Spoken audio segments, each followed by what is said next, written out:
look around to the guys.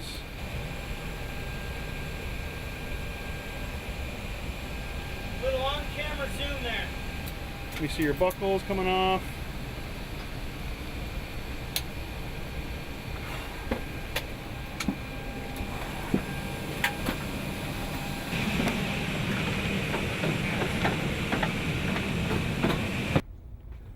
Sir, we are prepared to maintain a strong perimeter around the aircraft. However, without a SOFA, we're significantly limited regarding our use of force. Stand by, Sergeant Zilgate. The country and the diplomatic clearances were approved earlier. The South Sudanese knew that we were coming. This looks like a situation where the locals are trying to demonstrate their power. That being said, I don't want to be caught defenseless. I'm going to need you three to be prepared. Roger that, sir. We'll negate any threat if necessary. I'll check in with AFRICOM and TACC for further guidance. Copy, sir. We got visitors! Looks like U.S. Embassy personnel.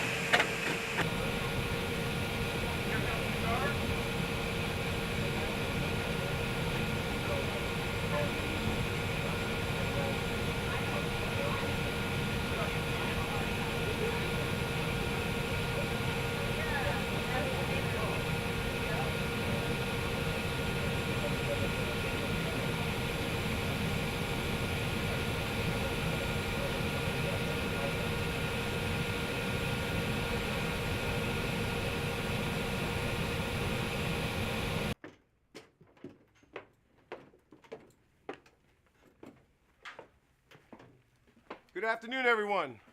I'm Lieutenant Colonel Carlos Sose. I'm the Air Attaché. Lieutenant Colonel Bill Lionel, Aircraft Commander. And this is RSO Damaraj Singh. Good to meet you.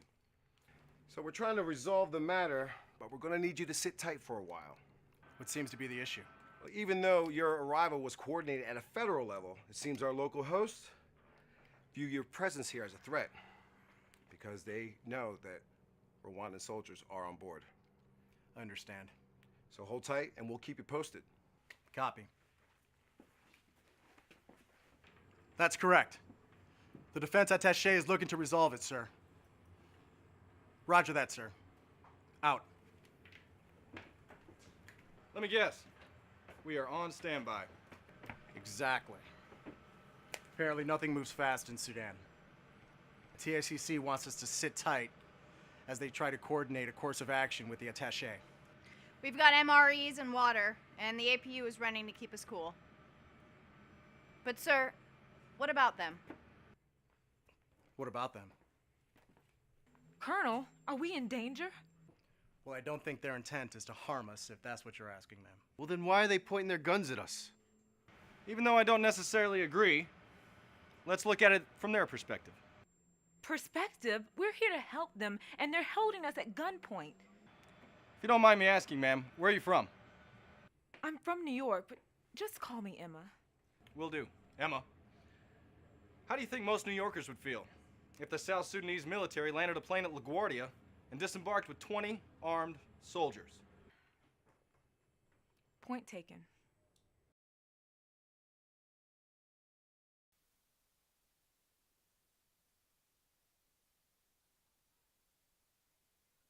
Sir, if you don't mind, I'd like to try something. I'm listening. We don't know when or if the attaché can resolve this issue. Temperature's rising outside. I don't want these guys to get a hair trigger because they get hot. Add that to the fact that we have 20 armed Rwandan soldiers in our cargo hold and armed South Sudanese soldiers surrounding the aircraft. This has the potential to get ugly real fast. I was thinking I could bring them some water as a goodwill gesture. That way we could offload the passengers and possibly avoid an international incident. I feel very uncomfortable putting any of our people in harm's way. But I do understand that you want to demonstrate a measure of goodwill. But remember, we are surrounded by soldiers with weapons, and that is something that I take very seriously. You're absolutely correct, sir. I didn't mean to speak out of line. I just thought we should try to de-escalate the situation. It's no worries, Roy. The crew and this aircraft are my top priority, and I hesitate to put anybody at risk. Colonel Lionel, Major Martis, may I speak freely? I don't want to overstep my boundaries, but the Rwandan soldiers are getting antsy, and this is another potential issue we may have to deal with. I think Major Martis is on target with the water, sir. And I would like to be the one to take it to them. I think a goodwill gesture might help us out, and they may feel less threatened if a woman goes out. Sergeant Zogan, Sir, how do you feel about Sergeant Gregory delivering water to the South Sudanese? sir, as you know, anyone leaving the aircraft in a situation like this is taking a risk. But if you're comfortable with it, we could provide overwatch coverage of her. You sure about this, Val? There's absolutely no pressure. Yes, sir, I'm sure. I volunteered to do it. Sergeant Gregory, if anyone should make an aggressive move or aim their weapon directly at you, I want you to drop to the ground immediately. Understood? Yes, thank you.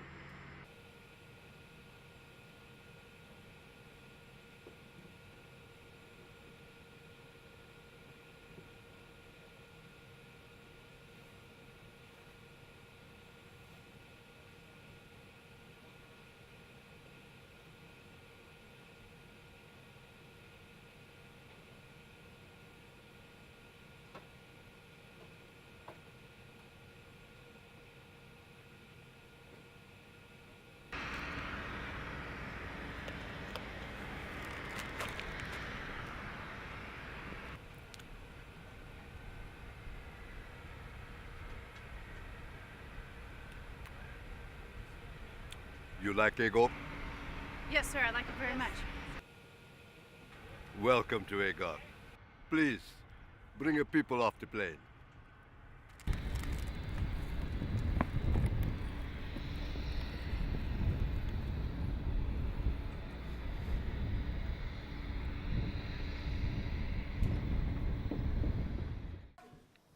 Khartoum is refusing to stop its Mesria allies from attacking civilians. They have ignored UN Security Council calls for its withdrawal of its forces in the Abyei area.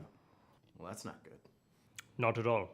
South Sudan's military is posturing for a counteroffensive against the North, despite pleas from the United Nations and African Union for time to pursue a political solution to the northern incursion.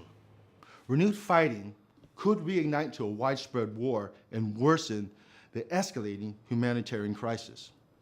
Sir, what is South Sudan's expected response? The government down here does not have the resources to support the internally displaced persons they already have. An escalation of violence will severely strain their existing capacity. Are there any positive developments, sir? The South Sudanese people are friendly and reasonable people. We need to appeal to them with that in mind. Understood, sir. Any pointers in dealing with the locals? Don't promise them anything we can't deliver, and never ever say no. Diplomatic speak. It's their culture. They take no as a personal affront. It's very helpful, sir. Thank you.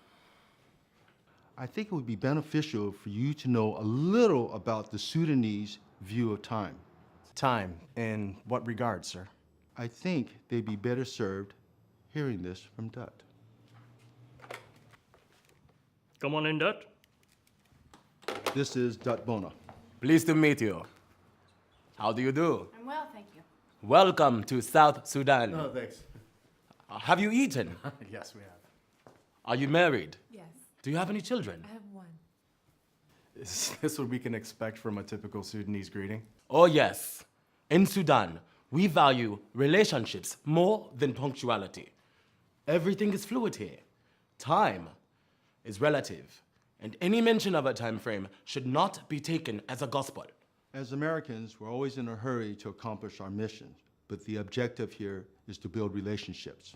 It's the only way anything substantial can be accomplished. Speaking of relationships, we've got a 3 o'clock meet and greet with Colonel Yole at Army HQ.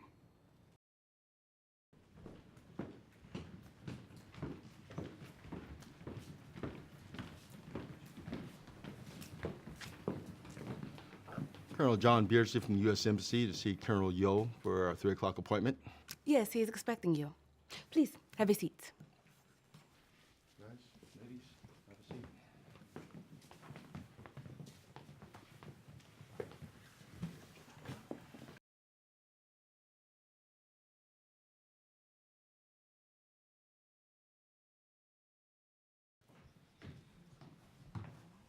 Welcome. Welcome, my friends. Colonel Yo, Colonel John Beardsley. Our ambassador would have preferred that he attend this very important meeting, but unfortunately he is out of the country. The situation is a very high priority with us. And he asked that I extend his regrets and that he is unable to meet with you in person. I understand, Colonel. The ambassador is very busy. Please, thank him for his kind message, and I look forward to meeting with him upon his return. Come this way.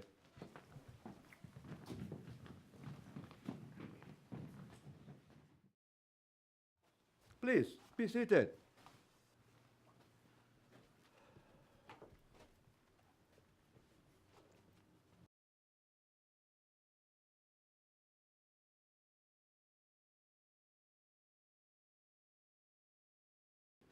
Colonel Yole, this looks wonderful, but unfortunately we are under a very tight schedule and we just do not have the time to socialize.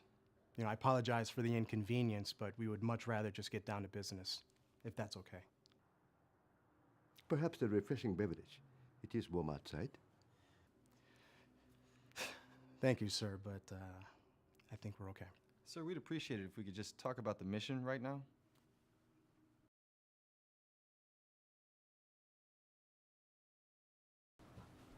This looks wonderful, Colonel. Thank you. Please, be seated. It is my pleasure to welcome you, Colonel Linlord. Tell me, do you have children? 2 boys and a girl. What a delight. And you, Major? Yes, I have 2 daughters, sir. And how about yourself, Colonel? Do you have any children? My wife and I have 2 children. Traditionally, large families are the norm, but in modern urban areas, single-family households are more common.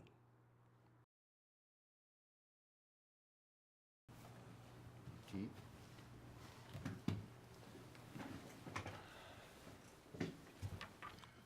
Sir, thank you, but I'm really not thirsty right now. Would you like some kistra? You'll find it quite delicious. Thank you, sir, but we've just had lunch. Colonel Yole, please tell us a little about yourself. Do you have family in the area? Thank you for asking. Yes, I'm from a village not very far from here. And what about you? I'm from Chicago, sir. Colonel Yo, can you tell us about the displaced persons that are coming out from the Abyei region?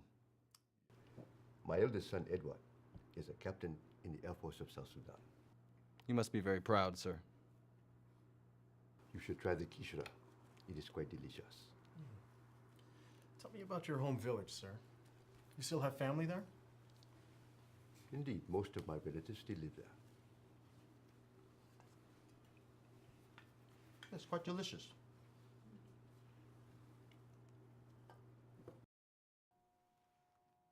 It has taken many years and much suffering for the people of South Sudan to establish our independence as a nation. And even now, our very existence as a nation is still so tenuous. Religious and tribal differences sometimes seem insurmountable. And now with the aggression from the north, we have a refugee crisis. We are not able to handle the influx of people from Abyei. What type of assistance do you need? Now the Americans offer assistance. Where have you been for the past 20 years? When our people were kidnapped and sold as slaves, when we suffered the atrocities of the Civil War. Do you have any idea how this has torn apart my country? Actually, sir, yes, we do. Our people suffered a similar fate in our country. We too endured a devastating civil war to end slavery. The wounds were deep, but as a country, we healed. I appreciate your understanding. But my superiors are anxious to put an end to the northern aggression immediately. It is our objective to work with the United Nations and the African Union to help end those aggressions, sir. Unfortunately, Colonel, we do not have the luxury of time. And the northern forces do not respect the UN nor the AU. We are under attack and cannot wait on diplomacy. We see what that has done for the people in Darfur. Our villages are dispersed to make them less vulnerable to northern airstrikes. The North's forces are densely populated around their villages to defend from irregular raids from our forces. This is why we need your Air Force to bomb the North's position around Abyei. You bombed Afghanistan, Iraq, even helped the Libyans, but have ignored Africa south of the Sahara. You did not help the Rwandans, the Congolese, nor did you help those dying in Darfur. It is time that you do more to help Africans.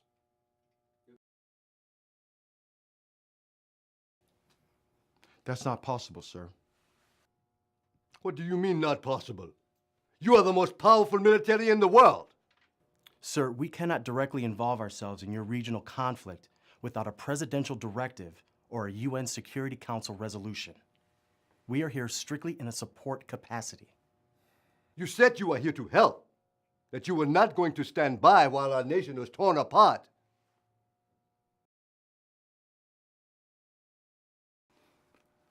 Colonel Yo, an aerial bombing offensive is not a viable option at this point in time. Sir, we'd actually like you to consider a ground-based response to the North's aggression. We can probably provide you intelligence to the troops' positions in the North. Thank you. This intelligence will allow us to maximize the effectiveness of our ground forces. Do you think this will be sufficient? Colonel Yole, a ground offensive can be very effective.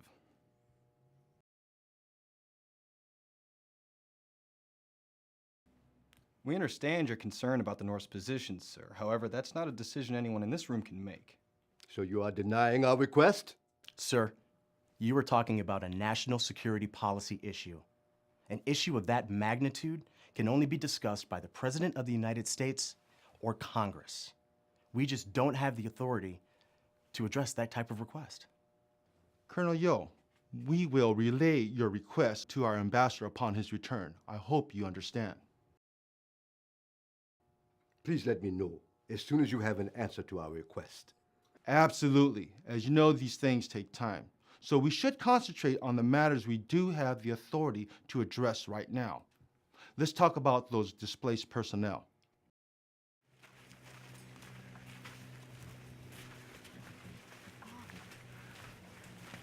I am sorry we do not have better accommodations with which to receive you, but welcome, welcome. Thank you so much for agreeing to meet with us. We are very grateful for your hospitality. Oh no, you needn't do that. Please, sir. We'd be honored if you accept this small token for our appreciation. Thank you.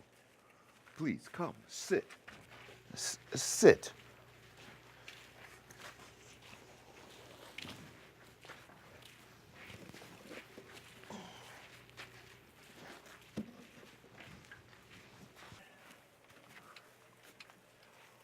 My people, the Dinka, number over 1 million.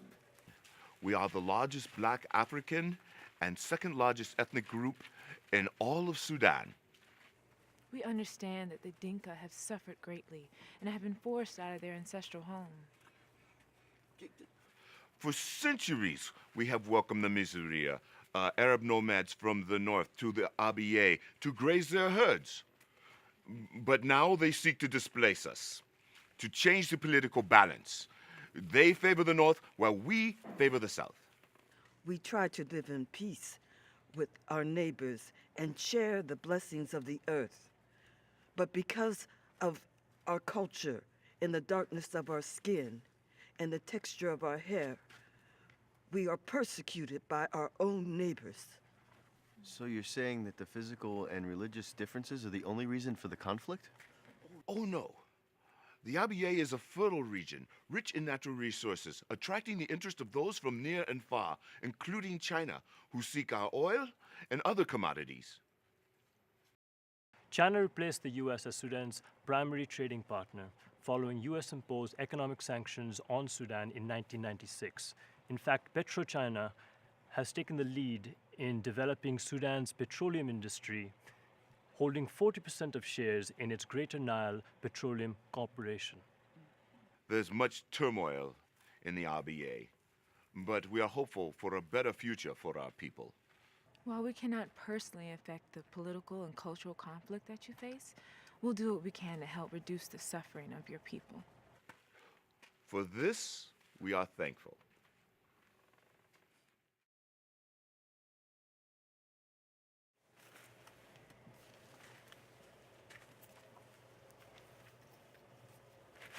What is this? We're documenting the situation, exactly as it appears to us. It'll help us to report our findings so that we can get the proper assistance for your people. Have we not been proper host? I'm so sorry, sir. Sudanese value their privacy and expect outsiders to respect that. Taking someone's photo should not be done without their permission.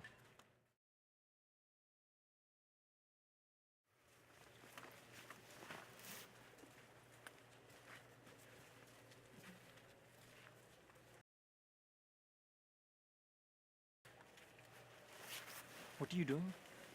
We're documenting the situation. You can't do that. It'll help us to report our findings so that we can get the proper assistance for these people. It's insensitive to disregard their privacy like this.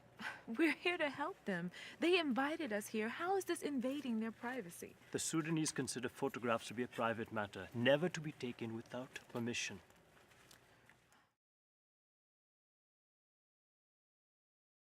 Thank you so much for your time, Mr. Ding. This has been very informative for us. Would it be possible, sir, for us to take photographs of you and your family so that we may document your plight for our report? You've been gracious in coming here to help us.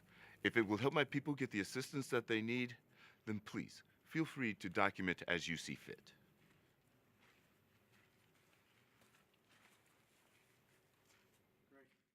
Khalil, we must control the Abyei region politically and militarily. Without the revenue from the oil in Abyei, our country will become devastated. We will face food riots and angry demonstrations while the South will flourish. Have the Masiria succeeded in displacing a sufficient number of Dinka? We are doing what we can do to tilt the population and the balance of power in our favor for the upcoming referendum vote. But the Messiah cannot accomplish this alone.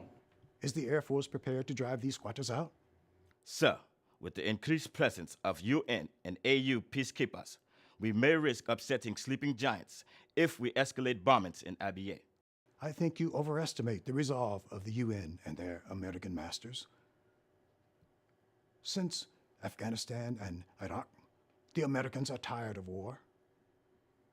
They have no desire to be dragged into an internal domestic conflict in the heart of Africa. The ghost of Mogadishu continues to haunt the Americans. Would the Mahdi have concerned himself with the opinions of outsiders when he was driving Egypt and the Ottomans out of our lands in the 1880s? Are you comparing yourself to the Mahdi now? No!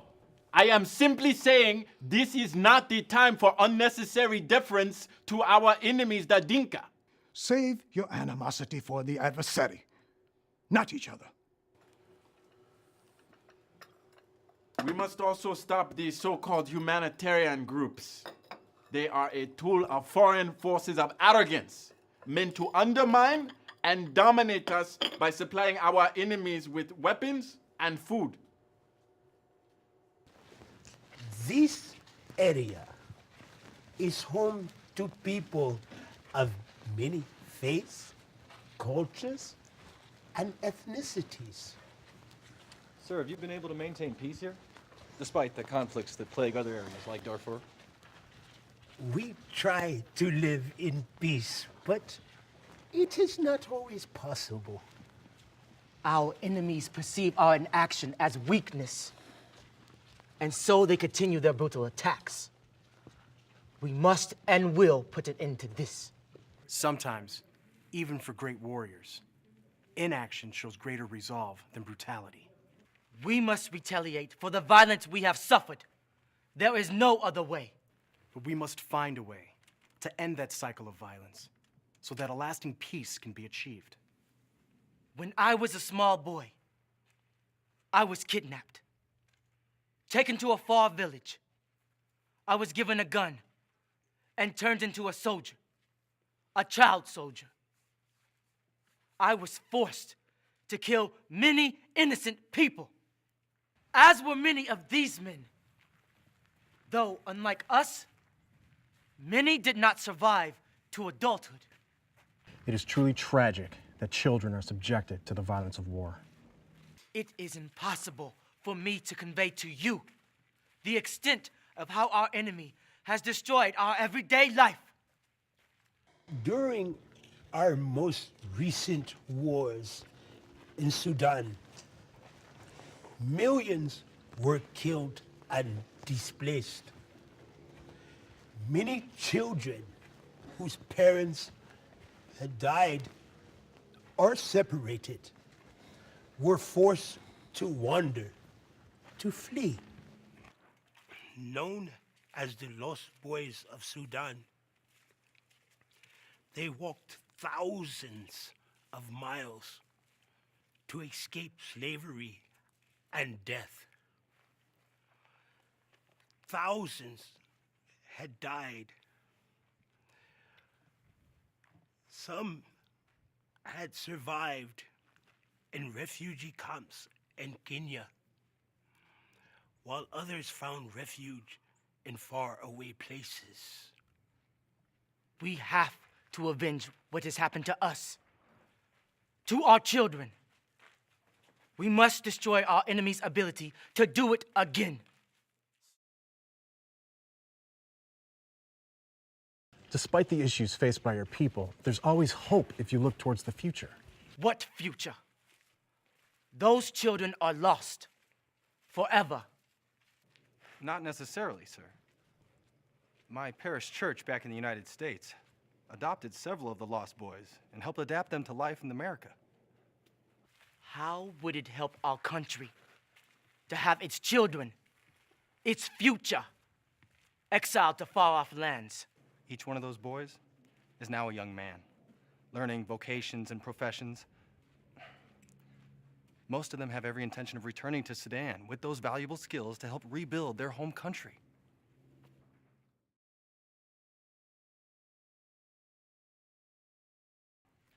We understand the history between yourself and those who persecuted you. But it is not our mission to solve your societal and cultural conflicts. We are here to do the best that we can to aid those in need. Maybe for you, violence can be avoided. Colonel, you must understand that our very existence is endangered. We must avenge these atrocities so that we will show them that violence will be met with violence. Retaliating won't bring your people back. It'll only prolong the conflict. You know nothing of the suffering of my people.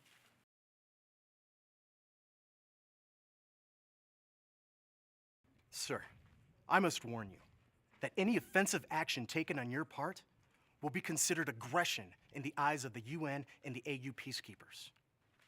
Are you saying that we are not allowed to defend ourselves in our own country? What I'm saying is that the international community would like to see restraint on your part, rather than aggression. Restraint. Restraint is the reason we are in this position. We have tried to turn the other cheek. It has brought us nothing but death and destruction. Northerners only respect strength, and that is what we will show them.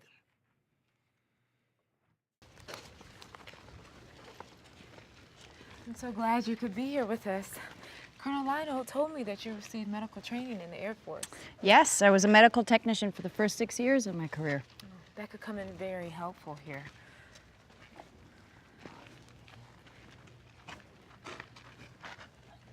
She is very sick and in need of medicines that we do not have. I'm a nurse, but I don't have antibiotics with me since they need to be prescribed by a physician. But can I take a look? Yes.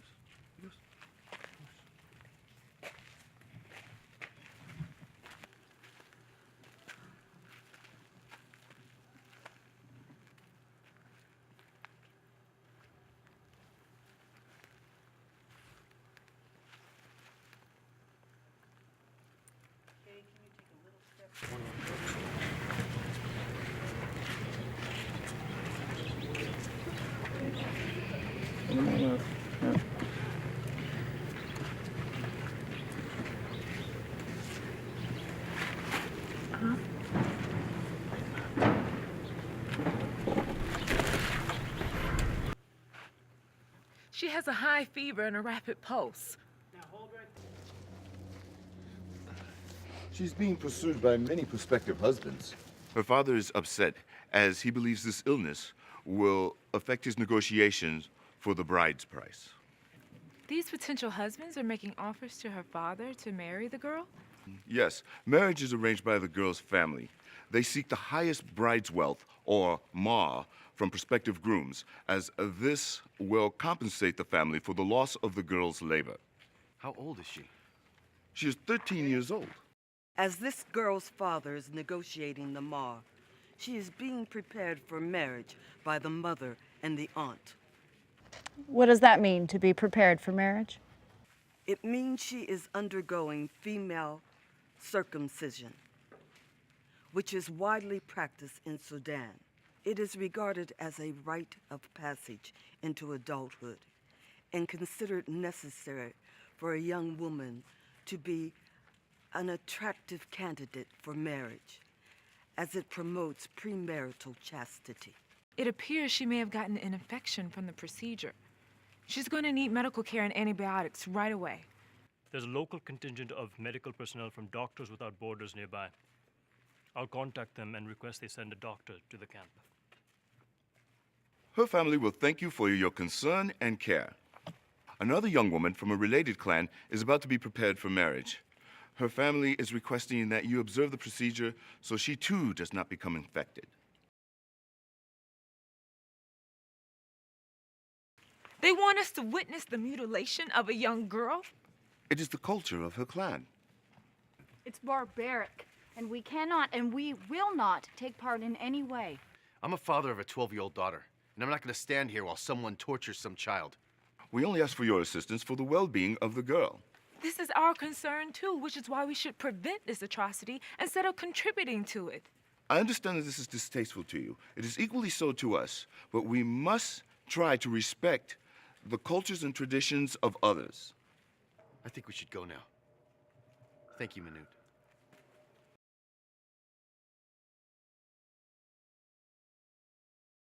I honestly have no desire to participate in something like that. It's going to happen whether we assist or not. I guess we would be abdicating our medical responsibility by avoiding something like this simply because of our personal feelings. We are here to help. Do you have the appropriate medical supplies for something like that? I have whatever is in my kit, but it has to be an improvement of what they have over here. Yeah.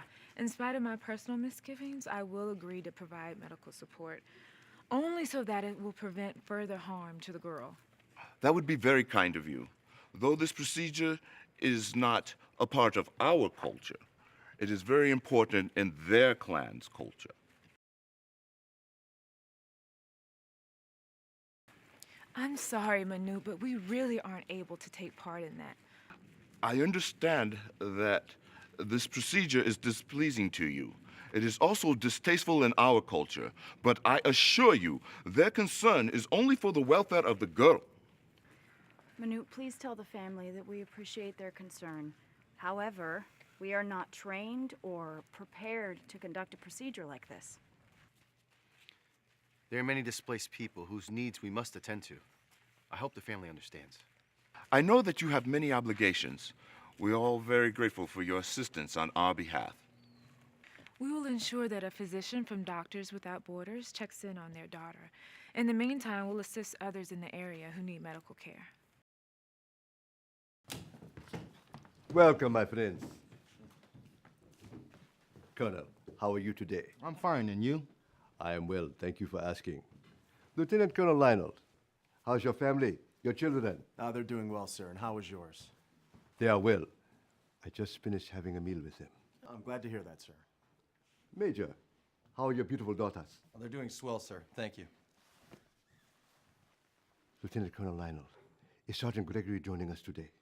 Actually, sir, she had some work to attend to at the aircraft. However, she does send her regards. Colonel, to what do I owe the pleasure of this visit today? We'd like to discuss the security concerns of the local Muslims of Agok. The local Muslims are no different than their partners in crime in the north. I respect your feelings on this, but if it's all the same to you, I would appreciate if you join us in a meeting with them to see their perspective and see if we can find some common ground. Because we are friends, I will do this as a favor to you. I will make arrangements immediately. I will agree to meet with them, but I don't think it will accomplish very much. You do realize they are trying to take control of our territory. Sir, I understand your concern, and as a friend, I thank you for your goodwill gesture. Well, John, how was your flight here? Pretty eventful, sir. Yeah. I am Abdul Muhammad. This is my wife, Leila. Colonel John Beardsley, pleased to meet you. Pleasure to meet you, Colonel. I am Colonel Alexander Yore. It is an honor to meet you, Colonel. I am glad we are able to meet. Lieutenant Colonel Bill Leinhold, pleased to meet you, sir. Hello, sir. I'm Major Roy Martis. Welcome. Gentlemen.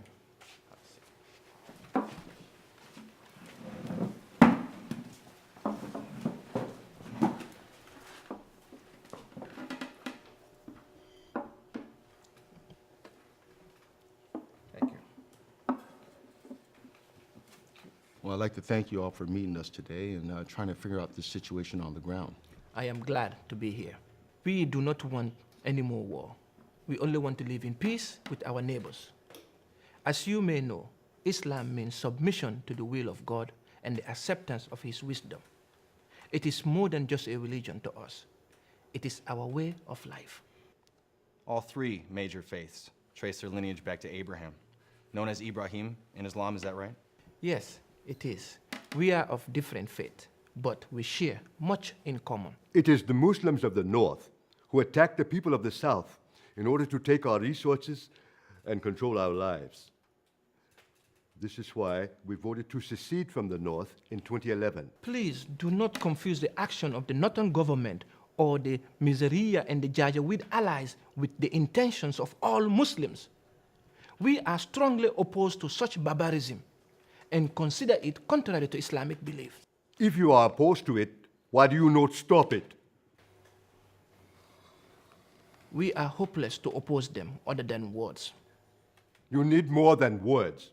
This situation cannot continue. We all want to see the violence end. What we need to do is find some common ground to affect the eventuality. I believe we all seek that common ground so that we may move forward. Appreciate that. If the northern raiders are able to control the South's oil reserves, we will be tremendously vulnerable to economic collapse. These resources provide 98% of our government revenue. Sir, we understand the importance of the oil reserves for both the North and the South. And we also understand that it puts both economies at risk. We are citizens of the South and are not affiliated with the Maraudas from the North, though we are being victimized as if we were one and the same. There are some who wish to retaliate against us Muslims simply because we live closer, easier target than their real adversaries from the North.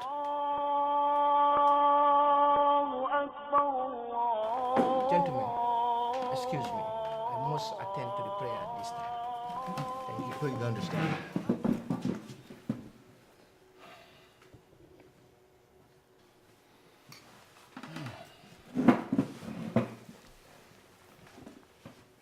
Colonel Yo, what do you think?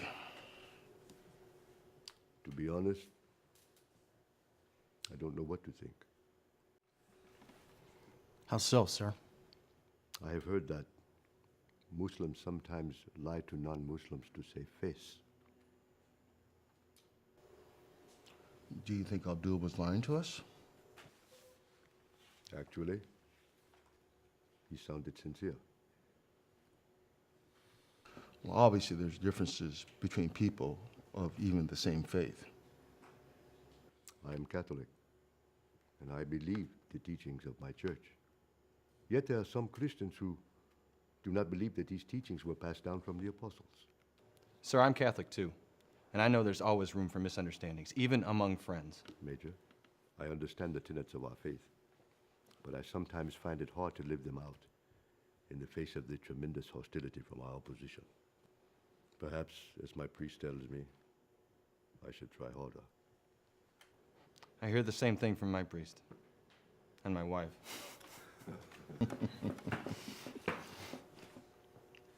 It is my understanding that former child soldiers are preparing reprisal attacks against ACOG's Muslim villagers. I will see to it that my men provide security for the people of Abdul's village. Well, that's a very nice gesture on your part. It'll go a long way in building relationships.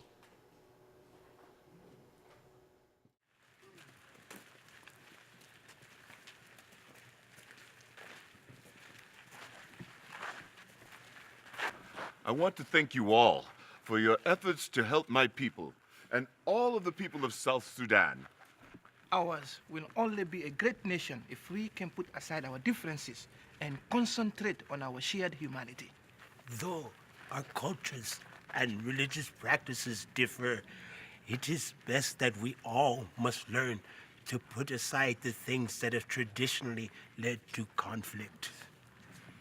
Colonel Yo, this is a big day for the people and the government of South Sudan. Yes, it is, Colonel. It took much time and effort for us to get to this point. But we are here now, and we must not turn backward.